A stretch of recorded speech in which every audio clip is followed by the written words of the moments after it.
नमस्कार दोस्तों, मैं आलोक चौबे गुरुकुल एकेडमी के ऑनलाइन प्लेटफॉर्म में आप सभी का स्वागत करता हूं। आज हम लोग एक नई कोशिश डेली आपको मिलेगी करंट अफेयर क्लास, क्योंकि आजकल जो भी एग्ज़ाम हो रहे हैं, एसएससी सीजीएल ले लीजिए, कोई भी ले लीजिए, यूपी से रिलेटेड ले लीजिए एग्ज़ाम या केन लेवल ले लीजिए, आपको करंट अफेयर का बहुत अच्छा वेटेज मिल रहा है। इसलिए आप अगर डेली करंट अफेयर नहीं पढ़ेंगे या नोट नहीं करेंगे, देखिए पढ़ने का तरीका क्या है कि आप करंट अफेयर के लिए नोट्स बना लीजिए। जो भी पढ़ाया जा रहा है, जो भी क्वेश्चन बताया जा रहा है, डेली कम से कम 10 क्वेश्चन आपको मिलेंगे। 10 क्वेश्चन लिख लीजिए, उससे रिलेटेड जानकारी जो बताई जा रही है आप लोग उसे भी नोट कर लीजिए। इसलिए जो हफ्ते में या महीने में, हफ्ते में अगर 10 क्वेश्चन करेंगे तो 70 के क्वेश्चन आसपास हो जाएंगे, हो तो लमसम 100 क्वेश्चन जाएंगे, तो और महीने में आपके 4 या 450 क्वेश्चन बन जाएंगे। देखो, करंट अफेयर कोई सीमा नहीं कब पूछी जा रही है, कभी भी 6 महीने के पीछे तक की पूछ ली जाती, कभी 1.5 साल के पीछे तक की पूछ लिया। एसएससी सीजीएल में देख लो, अभी हाल ही में पेपर खत्म हुए, कल खत्म हुआ है, 13 तारीख को खत्म हुआ है पेपर। देख लीजिए उसमें किस हिसाब से पूछा जा रहा है।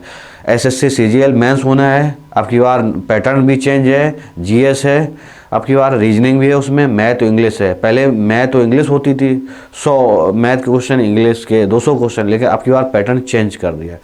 एसएससी सीजीएल प्री क्वालिफाइंग है, मेंस के ही नंबर जोड़ेंगे, उसी से कट ऑफ बनेगी आप लोगों की। इसलिए उसमें एसएससी मेंस के लिए आपको करंट अफेयर के साथ साथ जीएस, फिर इंग्लिश, रीजनिंग का भी बहुत बड़ा रोल होगा आपके। देखो, कट ऑफ आपका अच्छा तो अब रीजनिंग, मैथ, इंग्लिश हो जाएगी, लेकिन आपको अच्छी पोस्ट के लिए जीएस का भी वेटेज लेना पड़ेगा, सहारा लेने। इसलिए अभी से तैयारी में लग जाइए।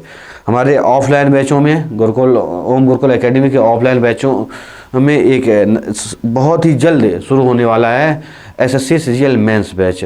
आप लोग कोई भी इंक्वायरी ओम चौराहे काकादेव कानपुर लेके ऑफिस में आ सकते हैं लेने। अगर आप आना नहीं चाहते, आप फ़ोन पे लेना चाहते तो हम 2 नंबर आपको नोट कराए दे रहे हैं, इस 2 नंबर से आप अपनी जानकारी ले सकते हैं। एक नंबर है दोस्तों, एक नंबर है 7317010203। एक नंबर है दोस्तों 9792004462। ये दोनों ऑफिस नंबर है। इस नंबर पर कॉल करके आप बैच के बारे में, एसएससी सीजीएल मेंस बैच के बारे में जानकारी ले सकते हैं। एक और बैच हो रहा है एसएससी जीडी प्रैक्टिस बैच, बहुत अच्छी वैकेंसी है, लगभग 45,000 के आसपास वैकेंसी है एसएससी जीडी में, और 37,000 के आसपास एसएससी सीजीएल में भी है। इसलिए कोई लापरवाही नहीं करना, क्योंकि नया पैटर्न में सभी लोगों में नया आया है, इसलिए आपको पहली बार में ही सिलेक्शन लेना है। चलते हैं। देखो, डेली 10 क्वेश्चन आपको दोस्तों मिलेंगे। आप अगर चाहें एक रजिस्टर ले लीजिए, करंट अफेयर के लिए बना लीजिए रजिस्टर दोस्तों। डेली नोट करना है, जो जो उसमें बताया जाए पर क्वेश्चन के टॉपिक डाल के उसमें आप नोट करते चलना। चलते हैं पहले क्वेश्चन के साथ दोस्तों। देखो दोस्तों, पहला क्वेश्चन है, अभी हाल ही में भारत और इंडोनेशिया के बीच निम्नलिखित में से कौन सा अभ्यास आयोजित किया जा रहा है। दोस्तों, बहुत इंपॉर्टेंट ये अभ्यास हैं, पूछा जाता है, ज़्यादातर पूछे जाते हैं अभ्यास, और कहीं ना कहीं अभ्यास चलते रहते हैं। अभ्यास किन 2 देशों के बीच हुआ, तो पूछ रहा है कि भारत और इंडोनेशिया के बीच अभी हाल ही में एक अभ्यास आयोजित किया जा रहा है, वो उनमें से कौन सा है। सबसे पहला ऑप्शन समुद्र शक्ति थर्ड, दूसरा ऑप्शन सिम्बैक्स है, तीसरा ऑप्शन टाइगर ट्रायम्फ है, और चौथा ऑप्शन है कॉर्पेट है। देखो, सबसे ए ऑप्शन समुद्र शक्ति भारत और इंडोनेशिया के बीच होता है। किसके बीच? भारत और इंडोनेशिया के बीच, भारत और इंडोनेशिया। लेकिन अभी नहीं हो रहा है। ये कब हुआ था? ये हुआ था दोस्तों सितंबर 2021 में। ठीक दोस्तों, ये भी एक नौसैनिक अभ्यास है।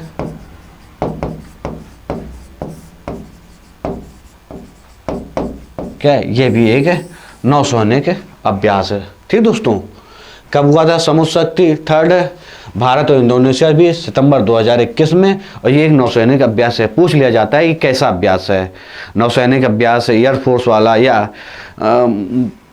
सेना द्वारा, स्थल सेना द्वारा, कैसा है? तो ये नौसैनिक अभ्यास है, सितंबर 2021 में आयोजित किया गया। किसके बीच? भारत और इंडोनेशिया के बीच। ये हो गई ए ऑप्शन की बात दोस्तों।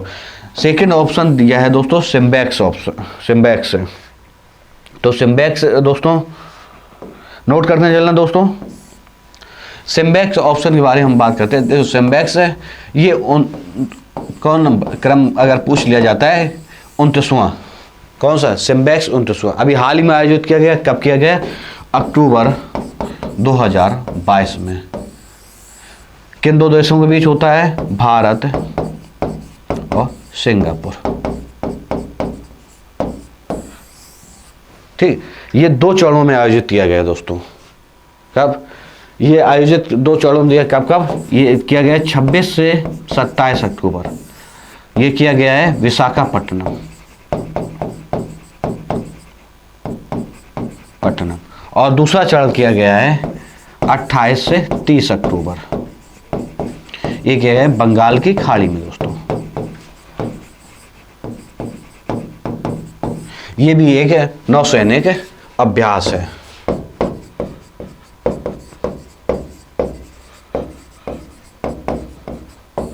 अगर आप देखो किसी भी अभ्यास, इसमें क्या क्या पूछा जा सकता है? इसका क्रम पूछा जाता है तो क्या क्या 29वां पूछा गया। कब? अक्टूबर में।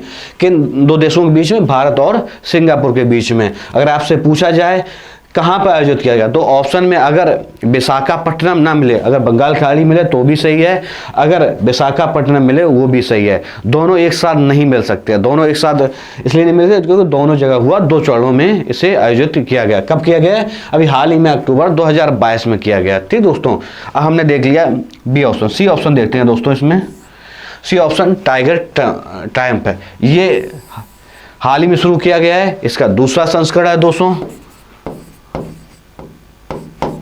दूसरा संस्करण है दोस्तों। ये भारत और अमेरिका के बीच शुरू है। कहां पे? भारत और अमेरिका के बीच। आप लोग दोस्तों बताइए, भारत और अमेरिका के बीच कई युद्धाभ्यास अभी हाल ही में हुए हैं। 2 के नाम बताए दे रहे हैं, वज्र प्रहार, एक युद्धाभ्यास के नाम से। और भी जितने हों आप लोग कमेंट बॉक्स में जरूर लिखें भारत और अमेरिका के साथ, क्योंकि बहुत ही इंपॉर्टेंट है, पूछे जाते हैं। भारत ज़्यादातर 4-5 देश हैं, इनके लिए ज़्यादा पूछे जाते हैं। भारत अमेरिका के साथ, भारत नेपाल के साथ, भारत श्रीलंका के साथ, भारत इंडोनेशिया और भारत सिंगापुर के साथ, इनके साथ ज़्यादातर पूछे जाते हैं। एक भारत फ्रांस और भारत रूस के भी।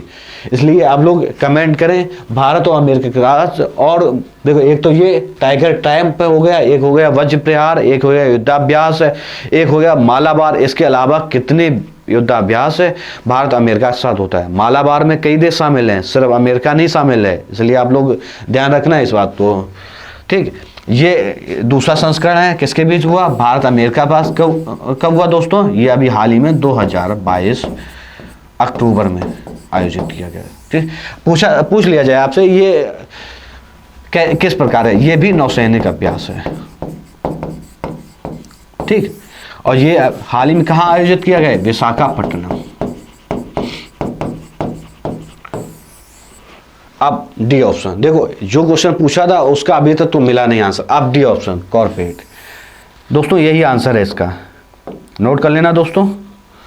देखो आप आंसर देना चाहें आप तो पहले वीडियो को पॉज कर लेना, आंसर दीजिए, नोट कर लीजिए, फिर वीडियो देखिए, उसके आंसर देखिए। अगर आपको देखना कितने सही हो रहे हैं कितने गलत हो रहे हैं। ठीक क्वेश्चन डी ऑप्शन कॉर्पोरेट दोस्तों, इसमें ये 39वां है। कौन सा पूछ लिया जाता है आपका? 39वां। ये किन 2 देशों के बीच हुआ? भारत और इंडोनेशिया। भारत और इंडोनेशिया।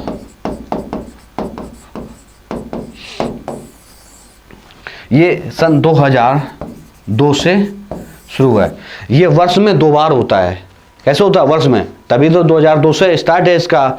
ये पूछा नहीं जाएगा कब से स्टार्ट है, सिर्फ इसे पूछ लिया जाता है। वर्ष में द्विवार्षिक है, वार्षिक है, अर्धवार्षिक, ये तो वर्ष में 2 बार होता है दोस्तों। भारत और इंडोनेशिया, ये भी एक नौसैनिक अभ्यास है। एक क्वेश्चन अभी लेटेस्ट है इसलिए दोस्तों अभी हाल ही बता दें, एक क्वेश्चन इसमें लेटेस्ट है इसलिए अभी हाल ही बता दे रहे सर इसमें कि इसमें कौन से एयरक्राफ्ट ने भाग लिया था, पूछा जाता है। लेटेस्ट जो होता है, पिछले ज़्यादा नहीं पूछा जाएगा, ये हो चुके इसलिए इसमें ज़्यादा नहीं पूछा जाए, लेकिन जो लेटेस्ट हो उसे पूछ लिया जाए इसने किस एयरक्राफ्ट ने भाग लिया। तो भारत की तरफ से इसमें INS कारमुख ने भाग लिया था। ठीक दोस्तों, किसने भाग लिया था? INS कारमुल। 39वें हैं किसके भी? भारत और इंडोनेशिया भी 2000। ये अभी हाल ही में 8 दिसंबर से लेके 8 दिसंबर से शुरू हुआ दोस्तों और 19 दिसंबर तक चलेगा। कब तक चलेगा? 8 दिसंबर से 19 दिसंबर। इसलिए इसका आंसर क्या हो जाएगा? D option. समझ में आया होगा दोस्तों? आपको जो देखो, आप निरंतर अगर देखेंगे उसमें जो भी सुधार होगा आप कमेंट करेंगे, हम जरूर उसमें सुधार करेंगे जिस तरीके। लेकिन आपको सहयोग, क्योंकि हम लोग इतनी मेहनत कर रहे हैं गुरुकुल टीम के साथ है, तो आप लोग जो भी इसे शेयर जरूर करना, लाइक शेयर कमेंट अपने दोस्तों में, अगर आपको थोड़ा भी अच्छा लगता हो तो शेयर जरूर करना। चलते हैं नेक्स्ट क्वेश्चन के साथ दोस्तों। हाल ही में भारत सरकार ने PM स्टेट वेंडर की आत्मनिर्भर निधि PM स्वनिधि योजना को मार्च 2022 से कब तक के लिए बढ़ा दिया जाए? देखो, सबसे पहले बहुत वेरी वेरी इंपॉर्टेंट, ये कहीं ना कहीं आपके आने वाले 1-1.5 साल को जब तक इसकी डेट है कहीं ना कहीं पूछ लिया जाए, इसलिए इसे जरूर नोट कर लीजिए और स्टार लगा लीजिए दोस्तों। क्या? स्टार लगा लीजिए, 3 स्टार। ये कहीं ना कहीं देखो, PM स्वनिधि योजना है क्या? ये योजना को दोस्तों ये 1 जून 2020 को शुरू की गई। किसके द्वारा? आवास एवं शहरी मंत्रालय द्वारा। ठीक है, ये किस लिए शुरू किया? ये रेहड़ी पट्टी वाले जो रोड के किनारे अपना कोई ठेला लगा लेता है या छोटे छोटे सामान रख लेता है, इनके लिए एक योजना है कि इन्हें रेहड़ी पट्टी वालों के लिए सस्ता ऋण देने के लिए। कितना है? सस्ता ऋण है 10,000 तक। ठीक दोस्तों, अभी हम जितना जानकारी लेनी है उतनी बताएंगे। रेहड़ी पट्टी के लिए सस्ता ऋण के लिए, और आवास एवं शहरी मंत्रालय ने अभी हाल ही में बताया है कि अभी तक ये सिर्फ कब तक का? ये 2022 तक का, मार्च तक। लेकिन तब से बढ़ी नहीं थी, अभी बढ़ाई थी। बढ़ाना तो मार्च 2022 भी चाहिए, लेकिन क्या चल रहा है? दिसंबर चल रहा है, इसलिए अब इसे बढ़ाकर दिसंबर 2024 कर दिया गया है। तब तक आवासीय एवं शहरी कार्य मंत्रालय ने बोला है कि तब तक लगभग 42 लाख लोगों को इसके फायदा मिल जाए। किसका? आपकी जितनी चीज पूछी जाएगी। PM स्वनिधि योजना कब शुरू की गई? 1 जून 2020 को। किसके लिए है? रेहड़ी पट्टी के को सस्ता ऋण देने के लिए है। कितना? लगभग 10,000। और पहले क्या था? मार्च 2022 तक थी, अब इसकी नई डेट बढ़ा के लक्ष्य क्या कर दिया जाए? दिसंबर 2024 तक इसका विस्तार दे दिया गया। इसका आंसर क्या हो गया? C option. दोस्तों, इसमें कुछ क्वेश्चन और बन सकते हैं। देखो, अभी हाल ही में पूछा जाए कि दिसंबर 2024 तक एक और योजना का विस्तार किया गया। अभी हाल भी किसका किया गया है? प्रधानमंत्री आवास योजना का।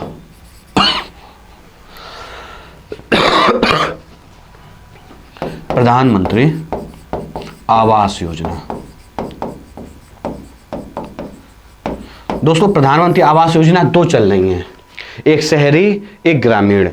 बात करते हैं शहरी की दोस्तों। किसकी बात करें? शहरी। ये 25 जून से शुरू की गई थी, 25 जून 2015 से। पहले इसका लक्ष्य 2022 था, लेकिन अब इसे बढ़ाकर 31 दिसंबर कितना कर दिया गया? 31 दिसंबर 2024 तक कर दिया गया है। अब आप पूछेंगे कि सर जी हमें ये बताइए कि ये तो आपने शहरी बता दिए, ग्रामीण की बताइए। ग्रामीण अगर आपसे बात की जाए, प्रधानमंत्री आवास योजना ग्रामीण तो 2016 में शुरू की गई थी और इसकी पहले मार्च 2022 थी, लेकिन बढ़ा के उसका भी मार्च 2024 कर दिया। याद रखना 2024 दिसंबर नहीं, मार्च 2024 कर दी गई, इसलिए याद रखना। इसका आंसर क्या हो जाएगा? PM स्वनिधि कब तक विस्तार दिया गया? दिसंबर 2024 तक का। चलते हैं नेक्स्ट क्वेश्चन पे दोस्तों।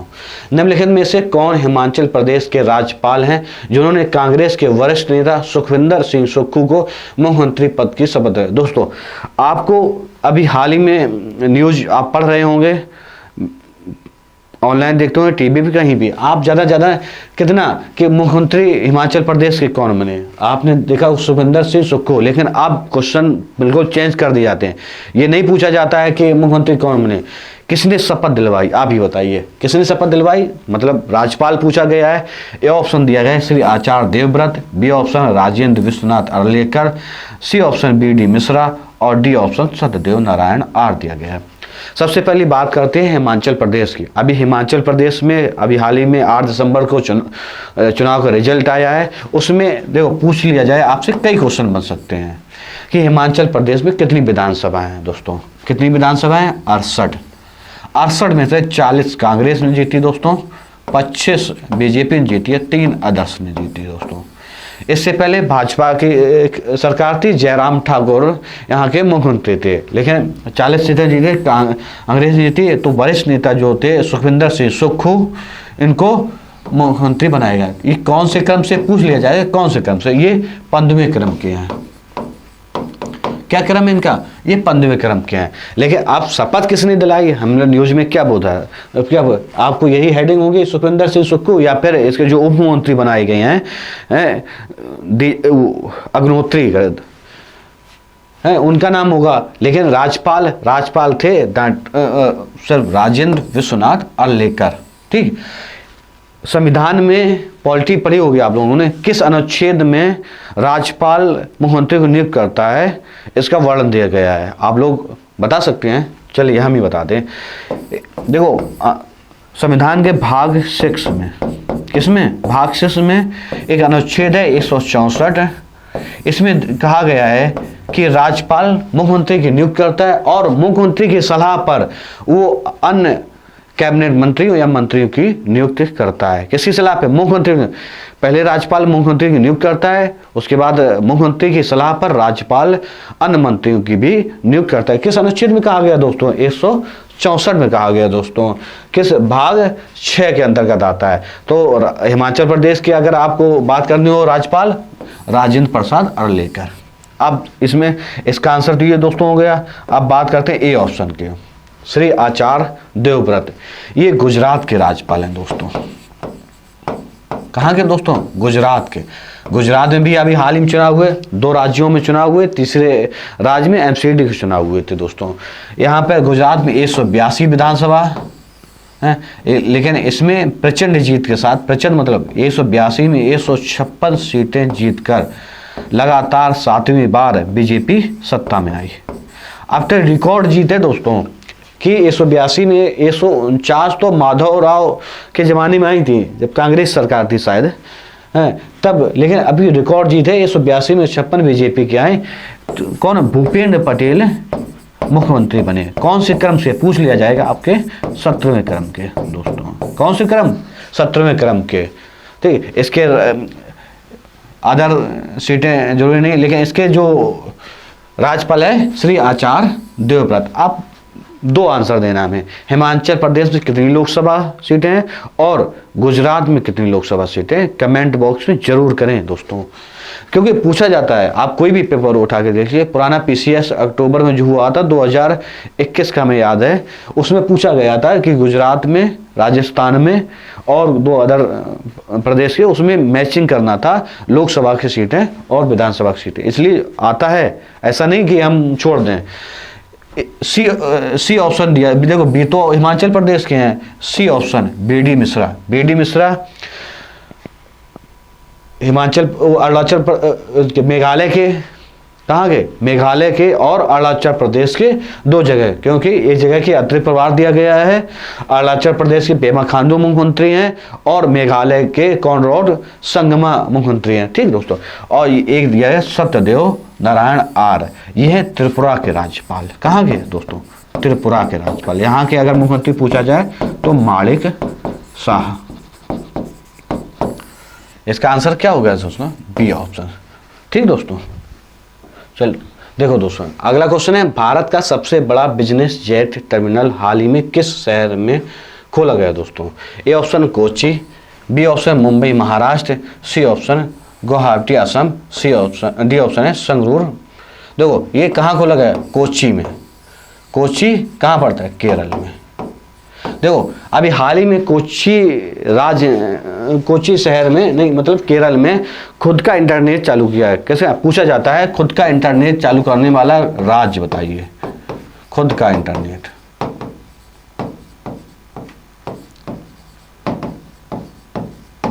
कौन सा है? केरल।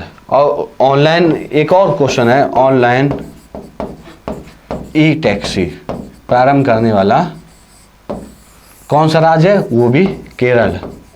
और पहला ओटीपी प्लेटफॉर्म शुरू करने वाला खुद का राज्य वो भी केरल है। केरल के बारे में कई ऐसे क्वेश्चन हैं, टाइम टाइम पे बताते रहेंगे आप लोगों को।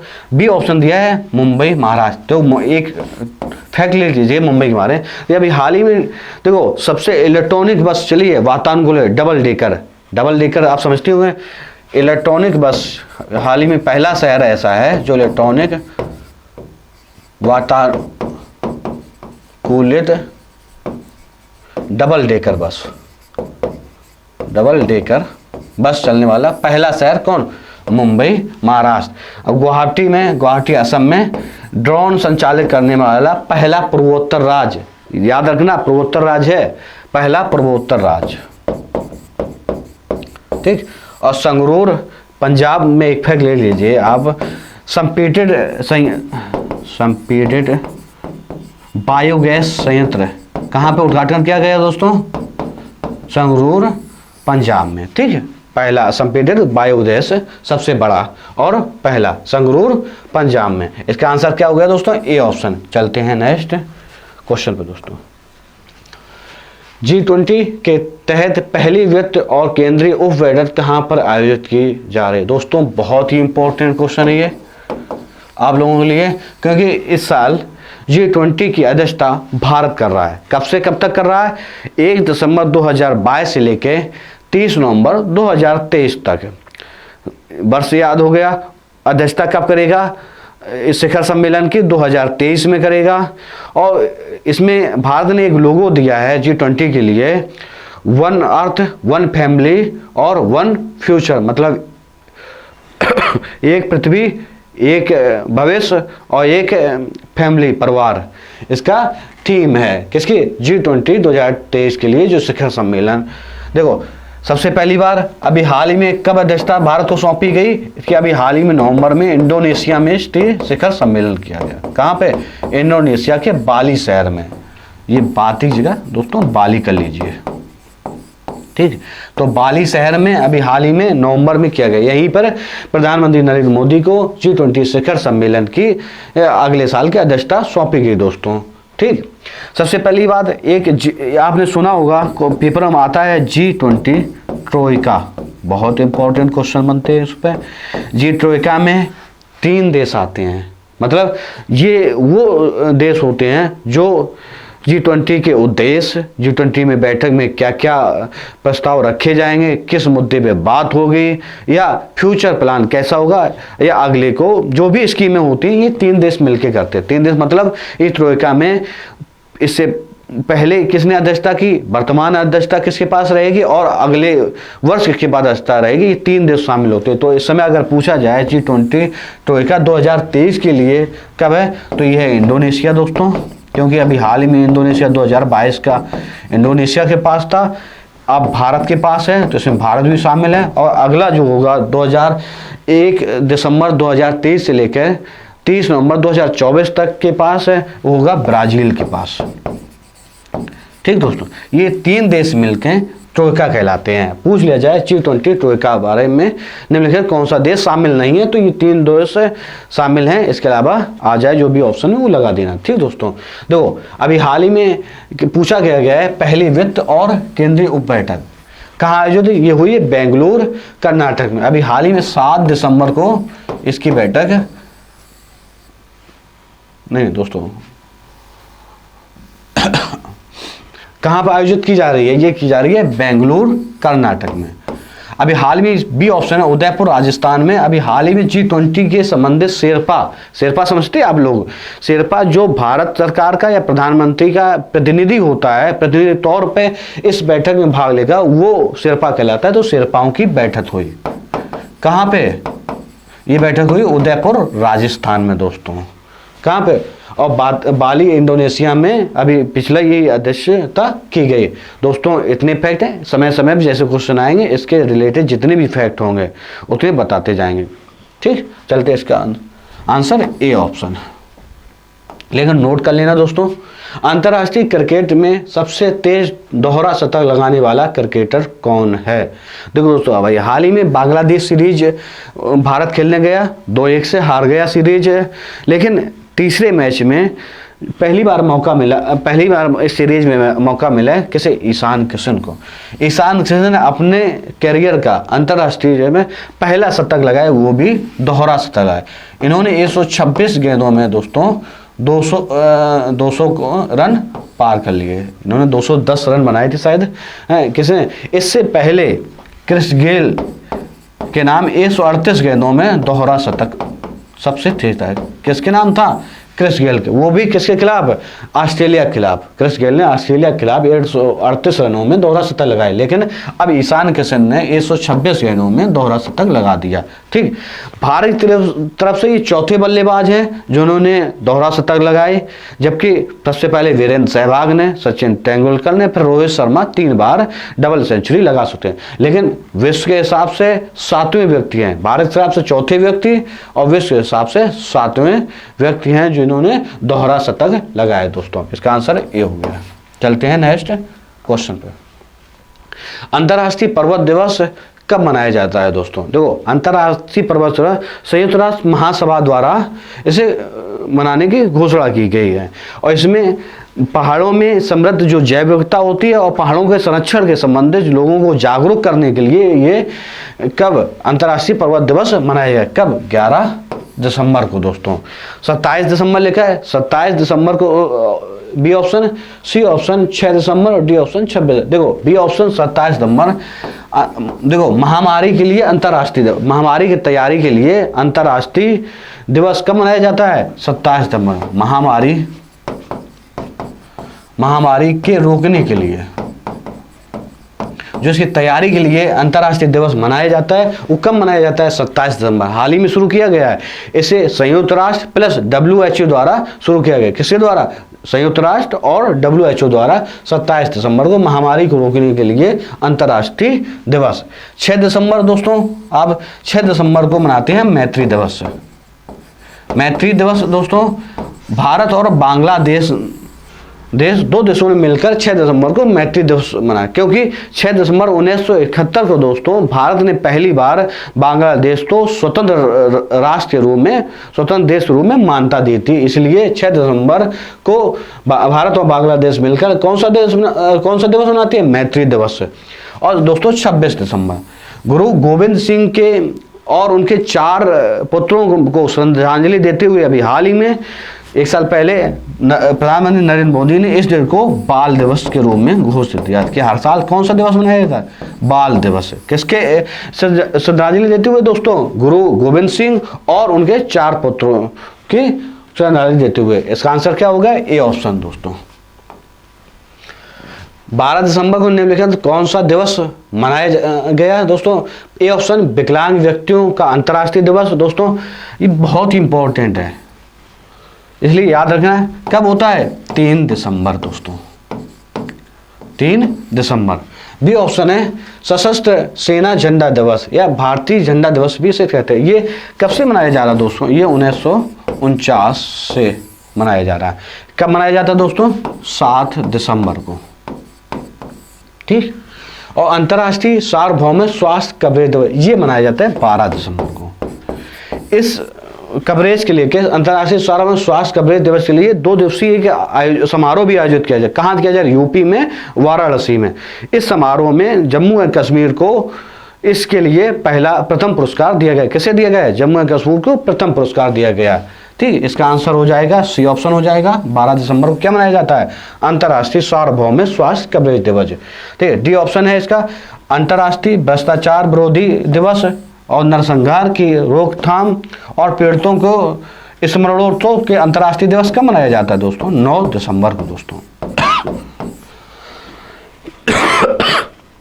दोस्तों क्या आंसर हो गया, सी आंसर हो गया इसका। चलते हैं नेक्स्ट क्वेश्चन पे। हाल ही में 2022 में होरोन ग्लोबल 500 मूल्यवान कंपनियों की सूची में भारत का कौन सा स्थान है। इससे पहले जो इसके लिए रिपोर्ट आएगी दोस्तों, उसमें भारत का स्थान था 8वां। कितना था दोस्तों, 8वां स्थान था भारत का। लेकिन इस बार सब देखो, अगर आपसे पूछा जाए देश के हिसाब से, तो देश के हिसाब से सबसे फर्स्ट स्थान दोस्तों आया है यूएसए का। किसका? यूएसए का। लगभग कितनी कंपनियां हैं? 260 कंपनियों के साथ। सेकेंड स्थान दोस्तों आया है इसका। बहुत इंपॉर्टेंट है, जब तक अगली रिपोर्ट नहीं आएगी ग्लोबल 500 मूल्यवान कंपनियों की, तब तक यही पूछा जाएगा, याद रखना, ये नोट जरूर कर ले। सेकंड है दोस्तों चीन का। किसका? चाइना का। 35 मूल्यवान कंपनियों से है। थर्ड है दोस्तों, थर्ड है जापान का दोस्तों। जापान का किसके कितनी कंपनी? लगभग 28 कंपनियों। फोर्थ है दोस्तों यूके का। किसके? 21 कंपनियों के साथ।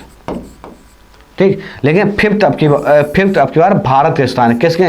21 कंपनियों। लेकिन इसके साथ एक और देश है कनाडा। कौन सा? उसकी भी 21 ही कंपनियां हैं। तो भारत और कनाडा संयुक्त रूप से कौन से स्थान है? फिफ्थ स्थान पर है कनाडा।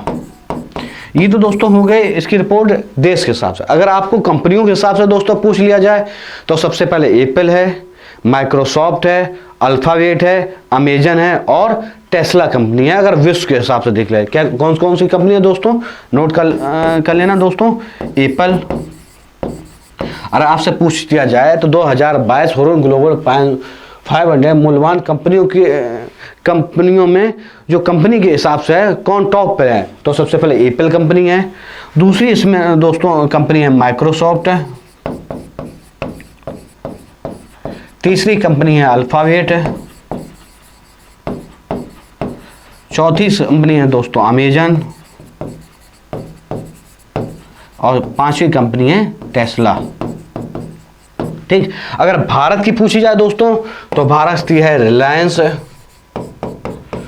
टीसीएस और तीसरी कंपनी है एचडीएफसी बैंक। ठीक, इसका क्या आंसर हो गया दोस्तों? भारत स्थान फिफ्थ है कनाडा के साथ 21 मूल्यवान कंपनियों के साथ।